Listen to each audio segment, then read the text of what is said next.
Oui, bonjour. Je suis très content de vous présenter ce webinaire de l'International Papillomavirus Society. Mon nom est Marc Steben. Je suis le président du comité d'éducation de l'IPVS. Donc aujourd'hui, notre présentation, c'est une des trois meilleures de meetings de Barcelone et ça parle de dépistage du VPH, les implications pour la cible d'élimination du cancer du col. Donc, je serai votre modérateur et le conférencier, c'est Mario Poljak de Slovénie. La présentation qui est en anglais est sous-titrée en français et nous aurons les intervenants Namory, Keita de Guinée et Marc Arbyn de Belgique. Et puis, juste pour un petit rappel, le IPVS, c'est l'autorité sur les papillomavirus. Notre mission est de contribuer à l'élimination des maladies liées au VPH. L'IPVS facilite la recherche, aussi fait la promotion de l'application des résultats sur le VPH, notamment au travers de mesures en santé publique. Nous soutenons et faisons la promotion de l'éducation vis-à-vis le VPH et le développement de carrières dans ce secteur. IPVS a créé le HPV Hub, qui est Connect, Collaborate, Advocate, une plateforme en ligne qui permet aux membres de partager des informations et de promouvoir l'importance d'informer sur le VPH. Nos membres représentent plus de 50 pays dans le monde et possèdent une expertise variée, soit l'épidémiologie, la génétique, l'oncologie, la biologie, la gynécologie, la santé publique et plusieurs autres. Donc, rejoignez IPVS pour faire et devenez membre de notre comité international. Donc, vous pouvez aller sur le site d'IPVS, vous pouvez scanner le petit barcode si vous voulez. Donc, notre conférencier, Mario Poljak, qui est professeur à la faculté de médecine, l'Université de Ljubljana, en Slovénie. Donc, bonne écoute et je vous rattrape à la fin de la présentation de Mario.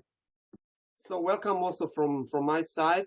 It's really my great pleasure and honor as a long-standing member of International Papillomavirus Society to present you the current issues for HPV testing in the era of COVID-19 pandemic and implications for the elimination target of cervical cancer. I have no conflict of interest to declare. As you know, on 17th of November, WHO, for the first time in history, announced a global strategy to eliminate any human cancer. And they pick actually for elimination cervical cancer. This 17th November was specially celebrated in many countries. And also in Slovenia, we had a special one-day symposia. And we were really pleased to have Eduardo Franco, also long-standing member of our society, to talk at our webinar. As all other countries in the world, on this day, we specially illuminate major attractions in Slovenia, and this is one of our major attractions on the Lake Bled, which was specially illuminated with a teal color, which was chosen as the color for elimination of the cervical cancer. So to eliminate cervical cancer, actually, we need to achieve 3 goals or targets until 2030. So we would like to, actually, the goal is to decrease the incidence of cervical cancer below 4 cases per 100,000 women per year in the whole world. And to achieve this, we need to vaccinate 90% of all females at age of 15. We need to screen twice with a high performance test at age of 35 and 45, 70% of the world female population. And we need to provide, among those who were screened positive, treatment for 90%. And we are aiming to reduce in next 10 years, actually mortality from cervical cancer for 30%. So I will speak today about this target, and Professor Dillner will speak at the next webinar about this target here.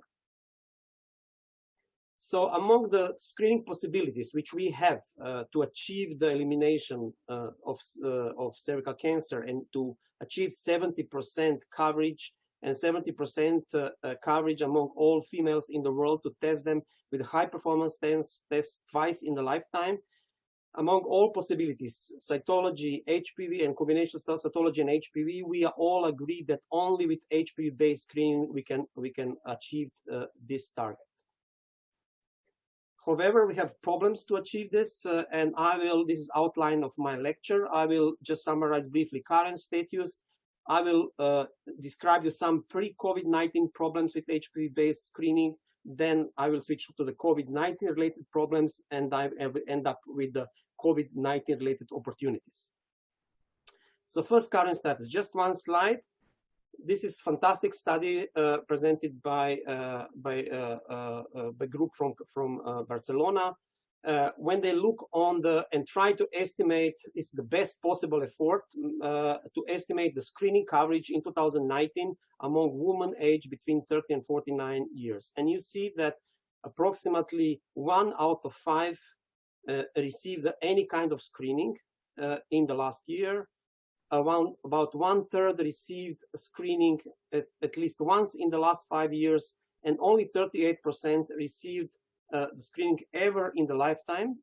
And just to recall, the WHO would like that we screen all females living in the globe twice in age of 35 and 45. It's not easy to reach this target. Then we have several pre-COVID-19 problems with the HPV test. So these are the last European guidelines for the quality assurance of cervical cancer. These guidelines clearly said that cervical cancer screening, if it's based on HPV, should adopt HPV test for use only if this test has been validated. And the tests which are not validated clinically according to the standards of HPV community should not be used in a clinical practice.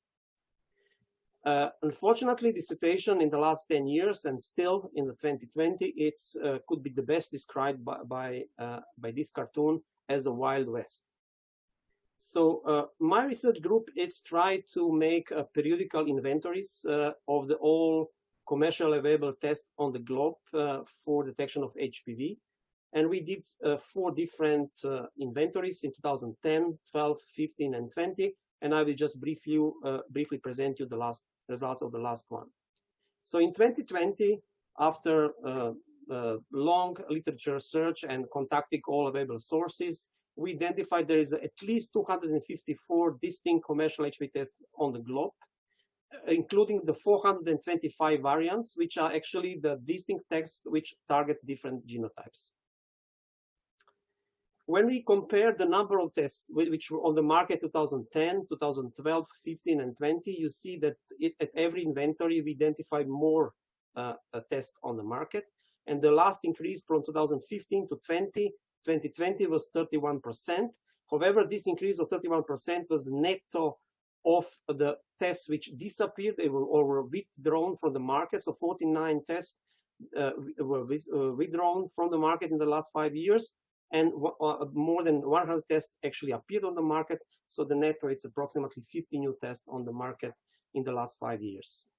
When we look on the quality of the tests, we were not surprised because we are following this for the 10 years, but it's for the many people, it's really shocking. So this is the summary of our findings. So we identified that among 250 plus tests on the market, 60% of the tests have no single peer-reviewed publication. This means that if test is on the market, someone is buying this test, someone is using this test, and some clinicians are also dealing with these results and also treating patients based on these results. But there are 60% of these tests have no single peer-reviewed publication. 80% of all tests which are on the market have no proper peer-reviewed publication. That means they are mentioned in 1 or 2 peer-reviewed publications, but this peer-reviewed publication, it's not dealing with any kind of analytical or clinical evaluation of the test. And 90% of all tests which are on the market were not evaluated in the way which we accept in HPV community. So which then high-risk HPV assays fulfill the criteria for using primary cervical cancer screening?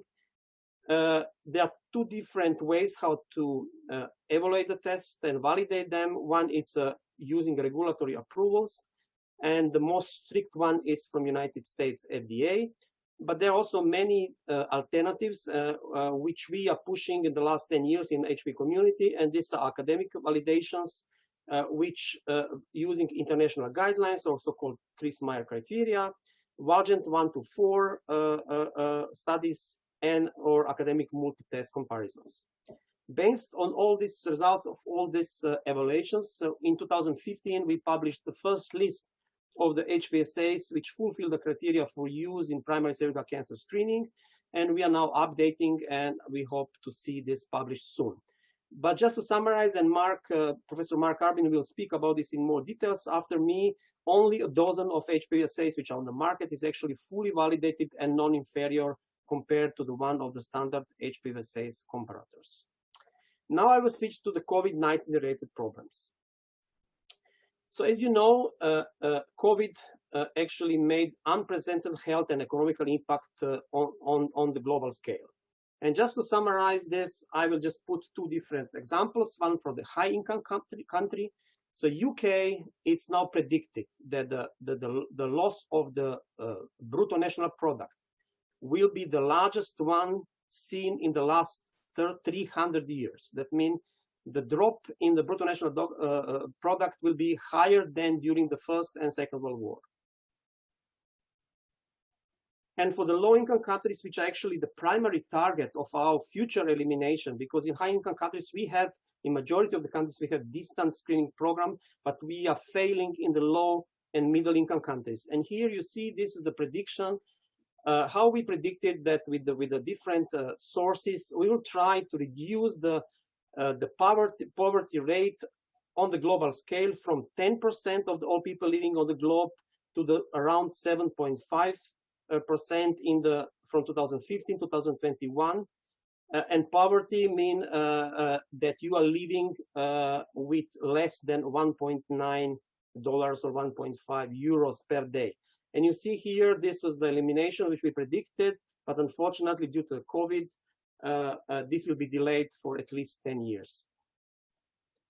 Then during the COVID-19 pandemic, cervical cancer prevention activities has been disrupted in many countries. So in the WHO published the first survey in May 2020, and actually by surveying of 122 countries, actually found that approximately half of all countries in the world actually stopped temporarily population level screening activities, including cervical cancer screening. And further on, another survey, which was published in July, actually found out that more than almost 90% of all countries actually in the world stopped temporarily screening for cervical cancer. And this have a dramatic impact. These are the data from the Netherlands. Here it's the baseline number of all cancers which are usually found in the different months in the Netherlands. And you see here, this was not affected in the first 2 months of pandemic. Then the number of the newly diagnosed cases from all sites, excluding skin cancer, was going down and down. And for the skin cancer, they saw actually more than 60% drop of the usual average monthly newly diagnosed cases of the skin cancer. And this is actually going on in all countries in the world. Then there's now currently, and in the last 7-8 months, extraordinary demand on the global scale for the sampling devices, reagents, consumables, and diagnostic instruments needed for timely diagnosis of SARS-CoV-2 infection. There was we are seeing a manufacture shift toward the new niche market which have unprecedented market growth opportunity. We have serious COVID-19 related supply chain problems, not only reagents, but also consumables. And also we have already before some employee shortage in microbiological laboratories, especially in United States, and then COVID further hit all these employees.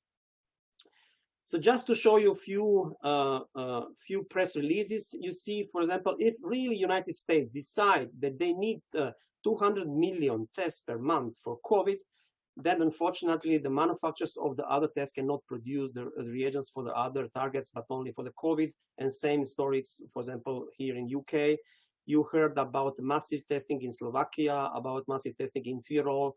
Austria announced that will also test almost all citizens in December. And if all countries decide to go with such a large screening program for the COVID, unfortunately, there will be no reagents and consumables left for other parts of the laboratory medicine, including HPV. So recently on the meeting of Association for Molecular Pathology, they asked laboratory directors in the United States how they can describe the situation in the last year. And they said it was very stressful, insanity, and total blur. You see here that among all other inventions which the Trump administration invented, they now would like even to punish laboratories who are not able to produce and deliver test results for the COVID. So they will punish them with the $25 cut. But the problem is that you cannot, even if you want, you cannot perform tests because there is no reagents and there is no consumables. So some new world which we learned, and it was also raised during this discussion in Association for Molecular Pathology. One world which we as lab directors never ever use in our life, it's a new world allocation. Actually, one of the directors said, I knew that world existed, but I never paid any attention to it, and then it can become the word that I would hear every day. So what is allocation? Especially United States, it's unimaginable. If you have certain amount of money, then you cannot buy whatever you want. And it's actually happening now. So for example, this is one of the automated instruments which we use for the COVID diagnostics at my institute. So this instrument has capability to detect and test more than 1,400 samples in 24 hours. But unfortunately, our allocation or the reagents which are available to my laboratory is only 250 per day. So I'm even with unlimited resources, I cannot increase number of the tests performed on this instrument from 250 per day, although I need at least 3,000 currently. So I cannot even perform 1/10 what I want.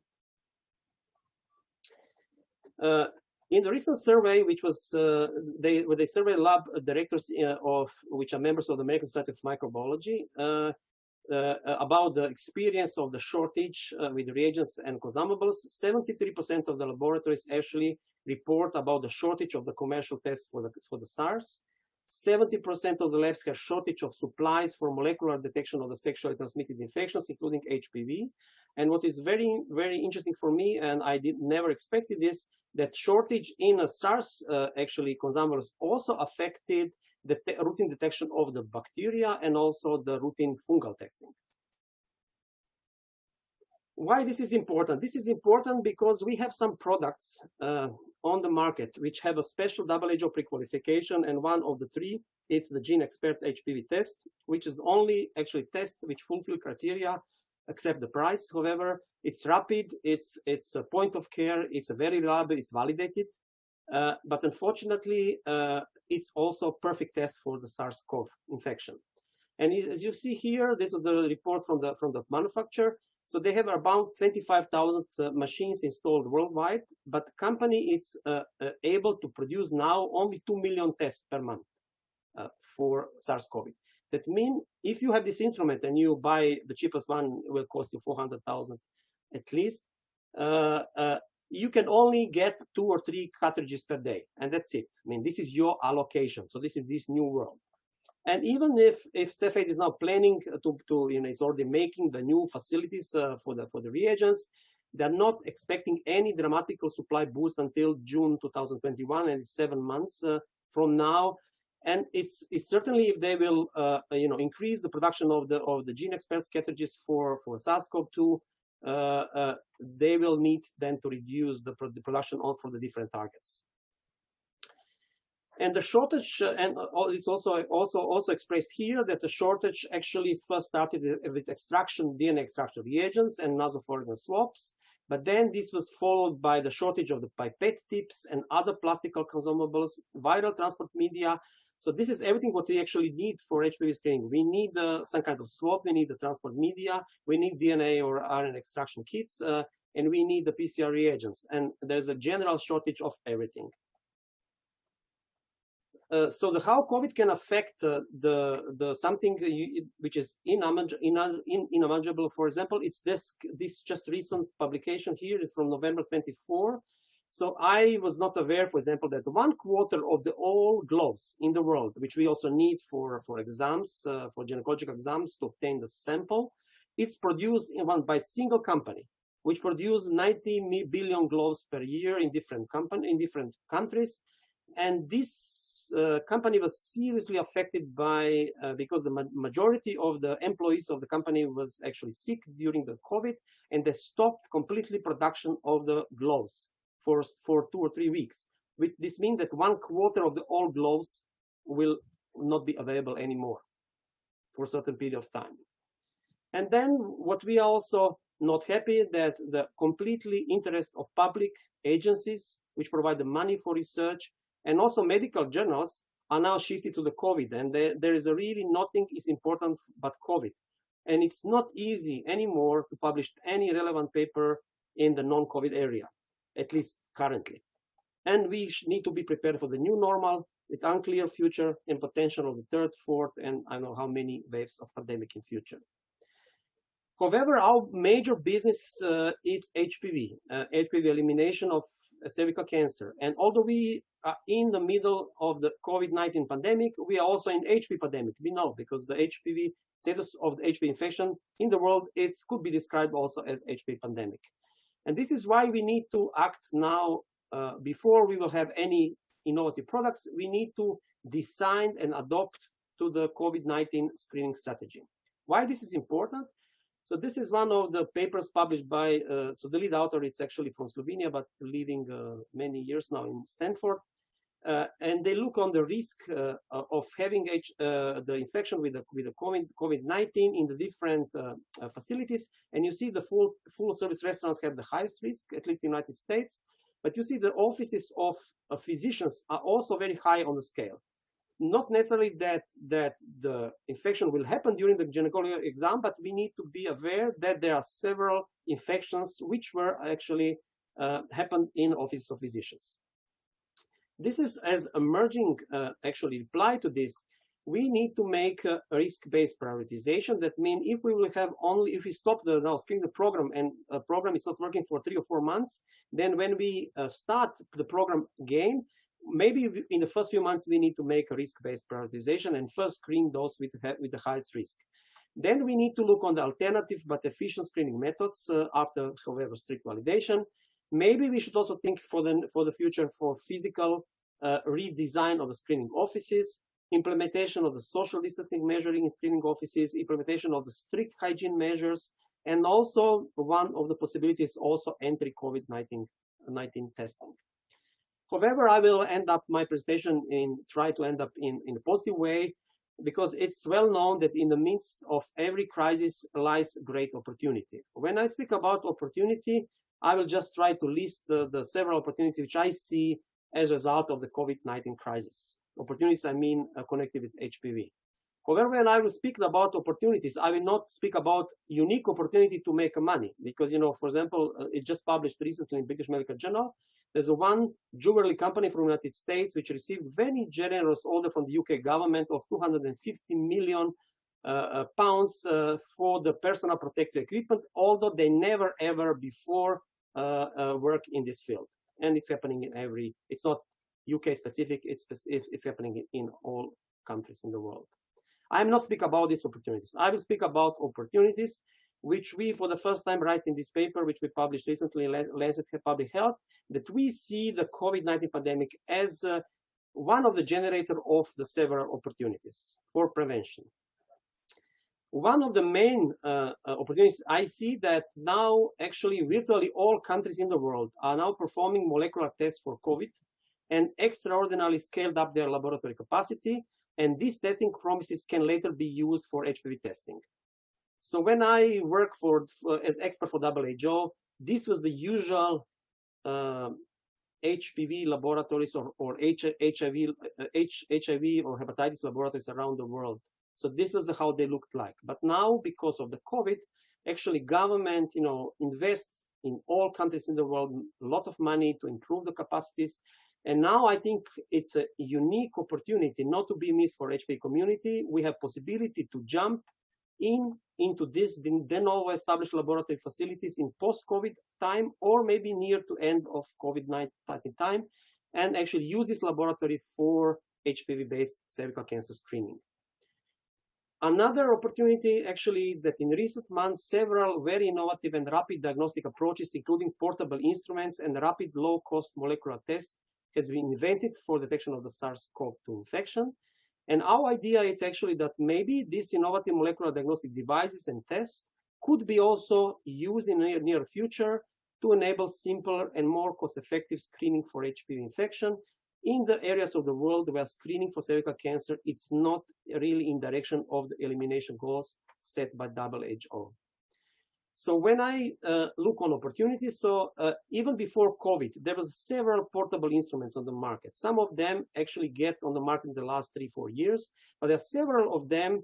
We just need additional push to be present on the market. And actually COVID test was the last push, which actually allowed almost all of these companies to put point-of-care tests and instruments on the market. And maybe second in the line or third in line after the COVID will be also HPV as interesting target. Then this was also the final push for the method, which is around for almost a decade. It's called a LAMP method. This is isothermal method, much cheaper, much easier than PCR. But the main problem with the LAMP for the other microorganisms, also including SARS, is that the sensitivity of LAMP is a little bit lower than PCR-based test. But especially in HPV world, actually we need a little bit less sensitive test for HPV-based screening than PCR test, and maybe LAMP test will fit very well. And you see here in the last 5 years developed also the ways how you can visualize the product after the LAMP amplification, after isothermal amplification, just looking by naked eye on the change of the color.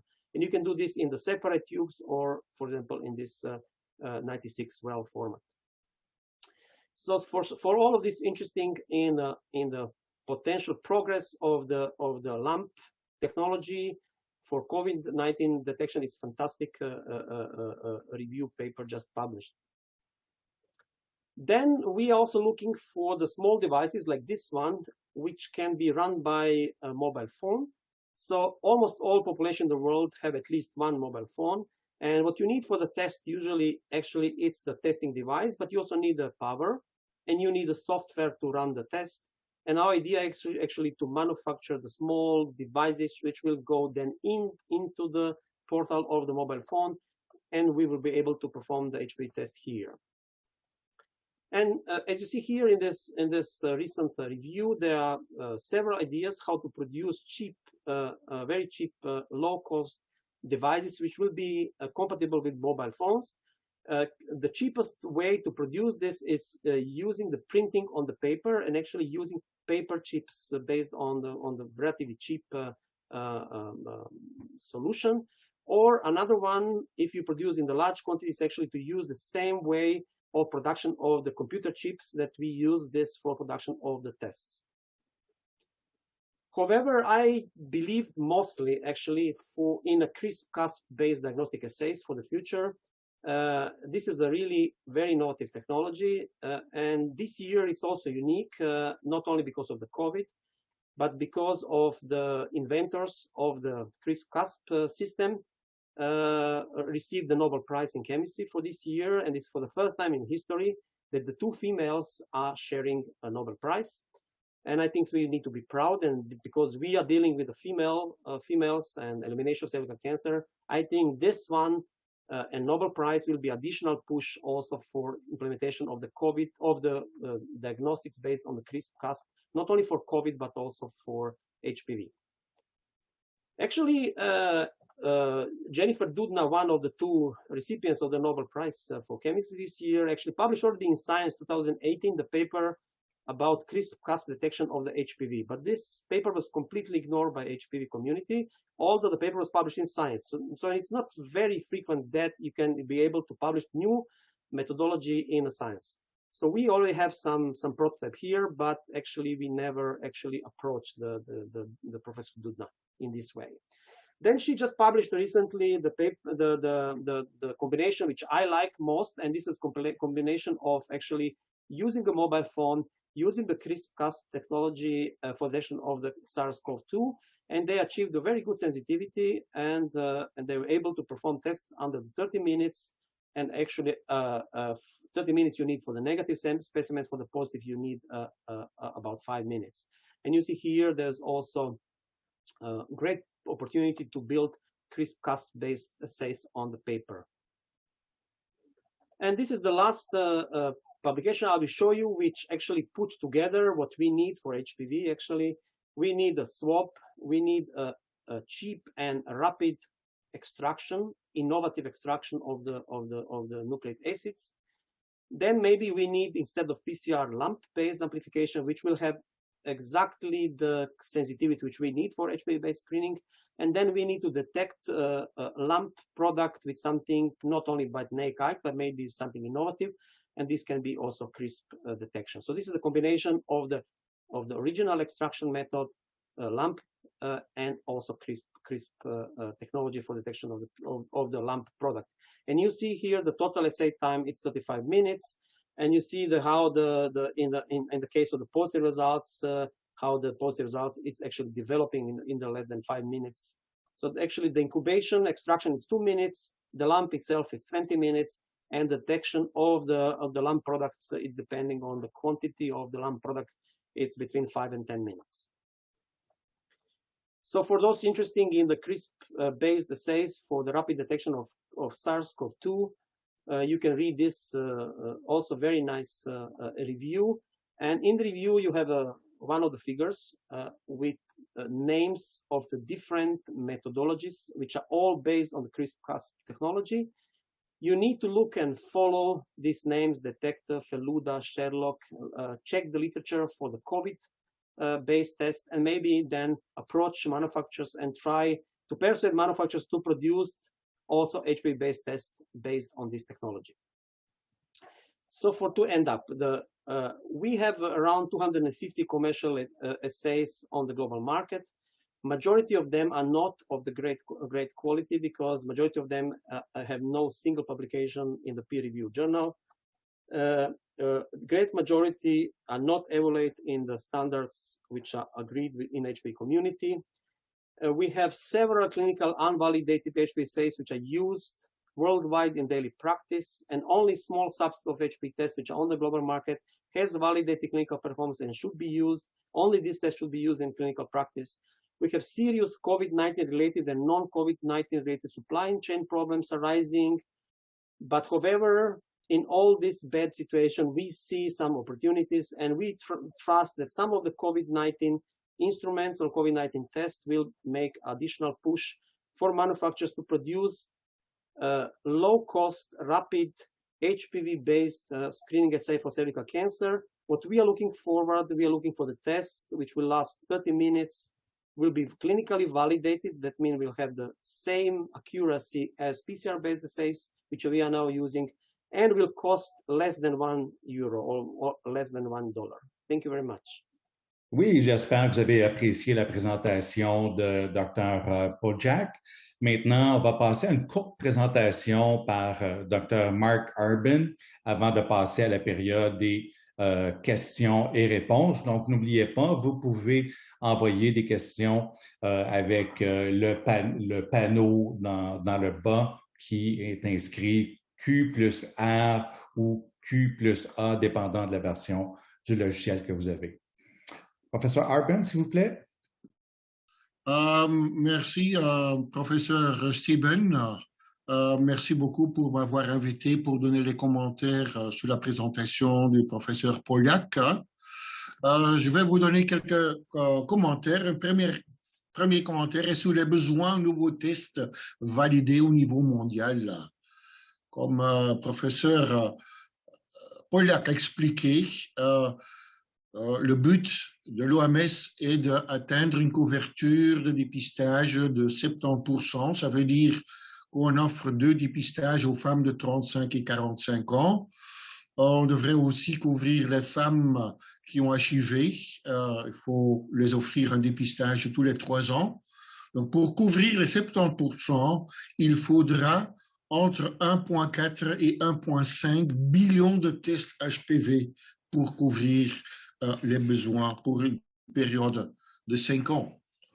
On a maintenant 11 tests HPV qui sont cliniquement validés pour le dépistage du cancer du col. On a d'abord les 2 tests hybride capture 2 et le test PCR GP56. Ces 2 tests ont été validés dans des essais randomisés qui ont démontré qu'il y a une incidence plus bas par rapport avec un dépistage avec la cytologie. Il y a 9 autres tests qui ont une sensibilité, une spécificité clinique qui n'est pas inférieure à ces 2 tests comparateurs et qui ont en plus une bonne reproductibilité.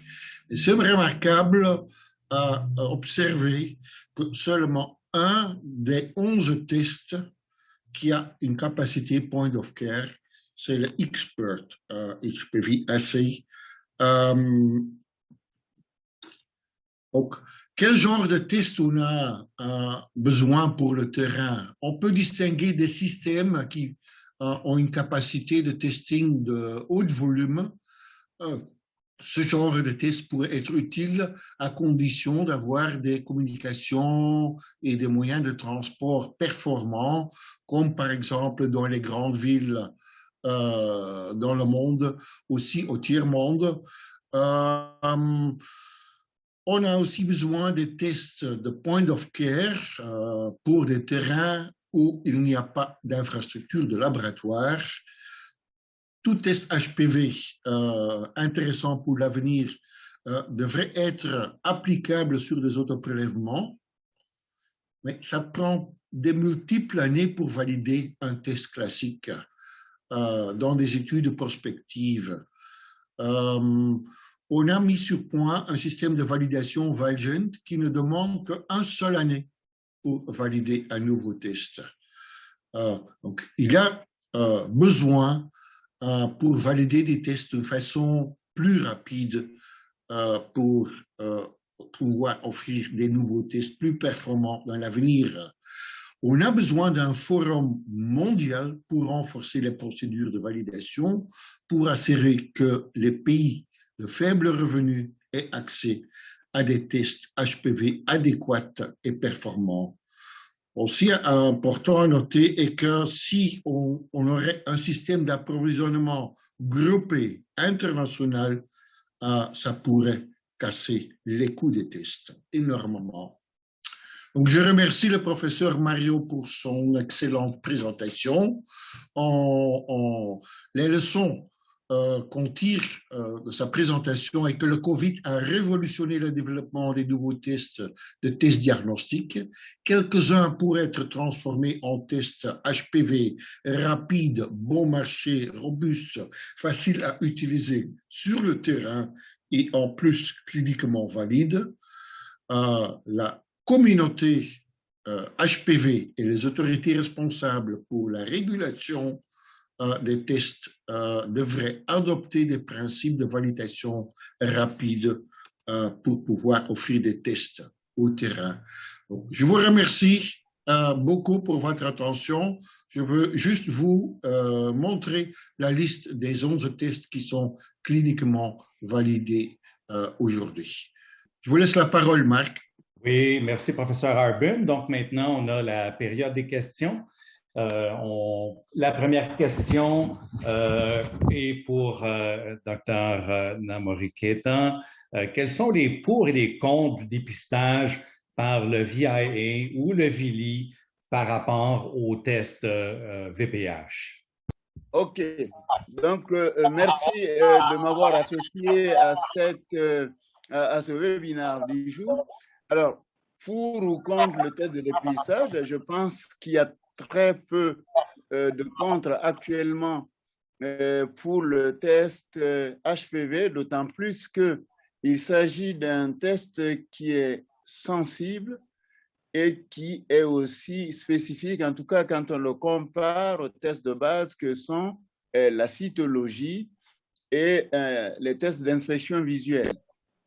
Alors, ce que recommande de plus en plus, en tout cas dans la plupart des programmes en Afrique, c'est d'user du test HPV comme un test de dépistage primaire, et puis peut-être dans un second temps, pour l'inscrire dans l'esprit du voir et traiter, faire un test IVA pour voir les lésions en cas de test positif, pour pouvoir faire un traitement immédiat de la lésion. C'est-à-dire que la prise en charge pourrait se faire au cours de la même clinique, d'où l'intérêt de l'usage actuel des tests HPV. Mais le problème qui s'oppose, c'est le problème du coût. Et je crois que le professeur Mario nous a dit que dans les années à venir, les coûts baisseront jusqu'aux alentours de 1 euro ou de 1 dollar, ce qui permettra à la plupart des programmes en Afrique de pouvoir utiliser ces tests-là. Merci. Voilà les observations que j'avais à faire. Professeur Arbyn, quelque chose à rajouter? Oui, il y a un niveau d'évidence, de performance.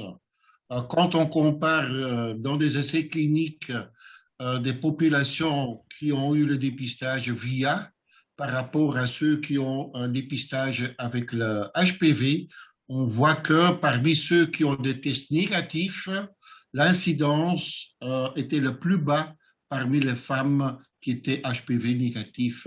Donc, ça veut dire que le test, un dépistage avec test HPV protège mieux contre le cancer que le test VIA. Maintenant, une autre question. Qu'en est-il des avantages, des désavantages de faire le test de VPH suivi immédiatement du traitement? Professeur Namory Keita, s'il vous plaît. Je pense qu'il y a beaucoup d'avantages. Mais le problème, c'est d'avoir un test dont on peut obtenir le diagnostic dans les 20 à 30 minutes pour réduire le temps d'attente des patientes. C'est-à-dire que lorsqu'on fait le test HPV, l'intérêt, c'est que s'il est négatif, la femme qui vient en consultation est rassurée. S'il est positif, cela ne veut pas dire forcément qu'il y a une pathologie. Il faut faire un test secondaire qui peut être la cytologie ou l'IVA pour pouvoir rechercher la lésion et derrière faire une colposcopie pour pouvoir prendre les mesures de traitement qu'il faut. Alors, l'avantage principal donc, c'est que lorsque le HPV est positif, ça veut dire qu'il y a probablement une pathologie et que le traitement peut se réaliser dans les 2 heures qui suivent. Par contre, je ne vois pas beaucoup d'inconvénients actuellement, puisque, comme l'a dit tout à l'heure Marc Arbyn, c'est que sur le plan de toutes les études qui ont été faites dernièrement, il a été prouvé que c'est quand même un test qui a une grande supériorité par rapport aux autres, en tout cas dans le dépistage primaire du cancer du col de l'utérus. Voilà l'observation que je voulais faire. Je ne sais pas s'il y a un commentaire supplémentaire. Oui, professeur Arbyn, s'il vous plaît. Oui, je me joins à ça. À condition d'avoir des tests rapides qui donnent une réponse immédiate, on a la possibilité, si en plus on peut appliquer le test sur des autoprélèvements, on pourrait considérer un nouveau paradigme qui consiste à offrir la possibilité aux femmes de prendre leur propre échantillon, appliquer un test qui est valide sur ces genres de prélèvements qui donne une réponse immédiate. Si en plus on pourrait avoir le choix entre 2 possibilités, soit on traite tout le monde, mais parfois ça veut dire qu'on traite 20% de la population cible, il est traité tous. Ce n'est pas simple, ça a des effets secondaires et ça donne des problèmes logistiques et économiques. Donc, une alternative peut être le triage et il y a des éléments intéressants. Il y a des systèmes de colposcopie portables qui digitalisent, qu'on peut même monter sur un simple GSM et avec une interprétation automatique, traiter la femme, pas traiter la femme. Donc, on peut distinguer les femmes immédiatement, ceux qui ont besoin d'un traitement, et on peut les traiter sur place avec une méthode ablative à condition d'être éligible pour un traitement ablatif. Peut-être, si vous le permettez, pour ajouter à cela, cette façon de procéder se prête bien dans les zones de santé communautaire, c'est-à-dire qu'avec un colposcope portable et avec des tests qui sont posés et qui peuvent se faire sur plusieurs échantillons en même temps, je crois que c'est un avantage certain pour réaliser cette méthode-là. Alors, il y a une question qui était dans le groupe de questionnaires où on demandait est-ce que le fait que la femme soit plus instruite favorisait l'utilisation de l'autoprélèvement. Peut-être que oui, parce que connaissant mieux l'anatomie, le prélèvement va se situer au meilleur moment et les études ont montré que c'était presque équivalent, mais c'est souvent un prélèvement qui était fait par le clinicien qui était le plus favorable. Cependant, dans des pays tels que le Canada, où le niveau d'éducation des femmes est très élevé, il y avait vraiment une équivalence entre l'autoprélèvement et le traitement fait par le clinicien. Je ne sais pas ce qu'en pense le professeur Arbyn. Oui, on a fait des méta-analyses où on compare la réponse entre plusieurs stratégies. Une stratégie où on invite les femmes qui ont besoin d'un autre examen et on considère les femmes qui ne participent pas régulièrement. Et l'alternative, on envoie un kit pour l'autoprélèvement. Donc, en général, on voit que le taux de participation parmi les femmes qui ne participent pas assez au screening est plus haut dans la stratégie où on offre les kits d'autoprélèvement. Mais on voit des contrastes entre études assez importants. Parfois, ce sont des femmes âgées qui ne participent ni à l'un ou l'autre. Parfois, c'est le contraire.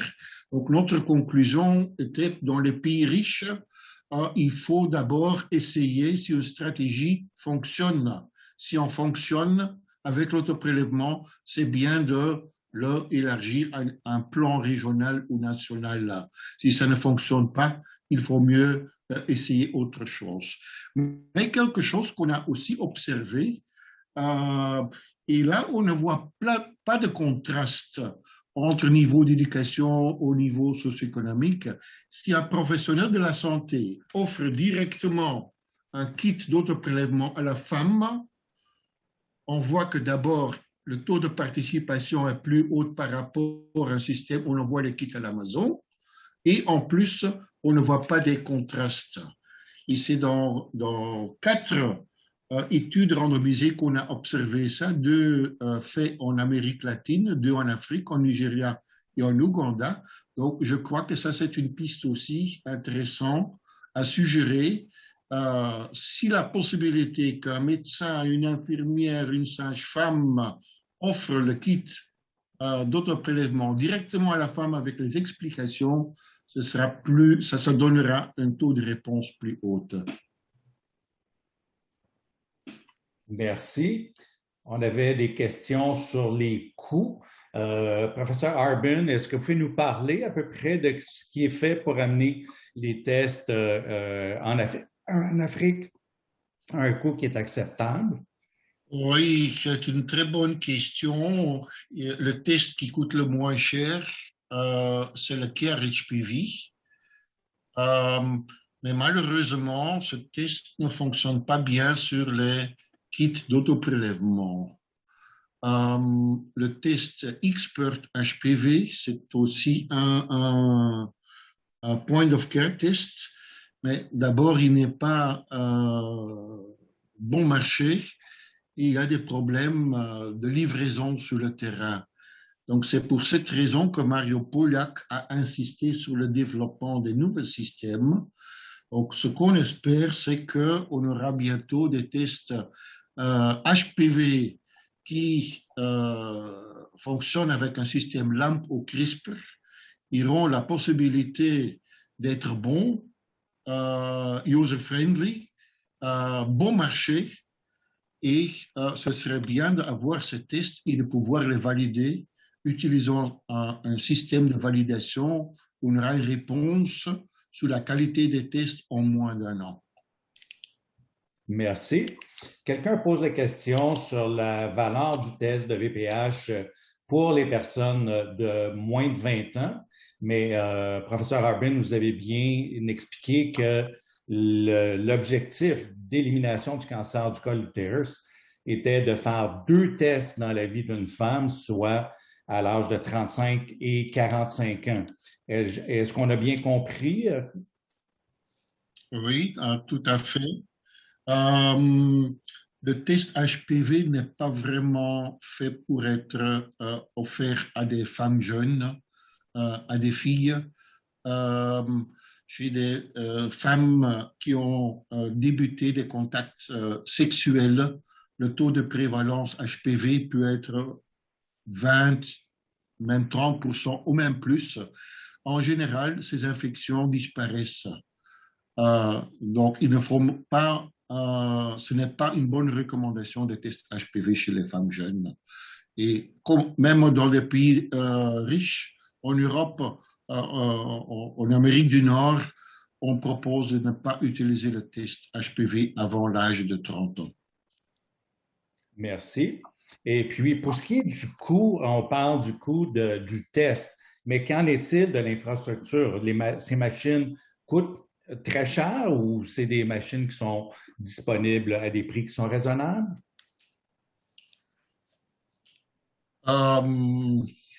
Pour cette raison, je propose qu'il y aura une instance internationale.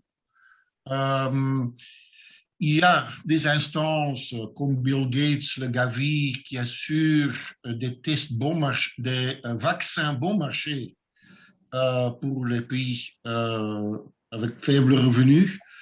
Donc, ce serait bien qu'on ait quelque chose pareil pour les tests, pas seulement les tests HPV, mais tous les tests pour des endémies importantes comme Covid, tuberculose, malaria et autres. Ça pourrait aider pour faire diminuer le prix.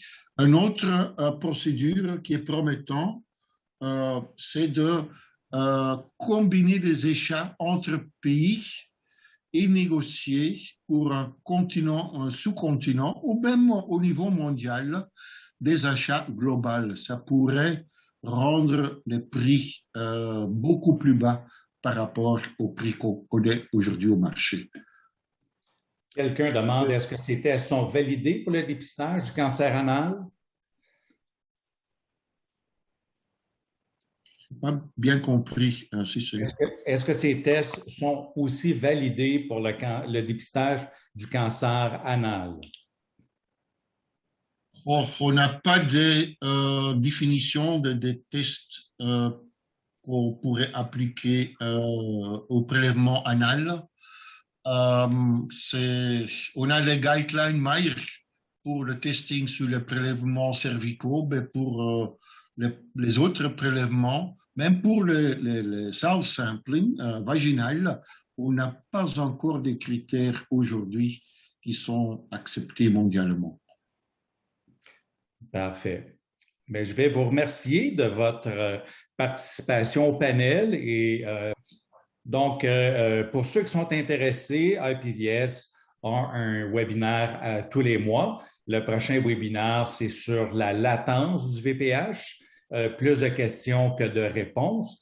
On aura 2 experts, Dr. Patty Gravitt et Betty Steinberg, qui vont répondre à cette question. Est-ce que le VPH reste latent pour toute la vie? Ce webinaire sera tenu le 29 septembre.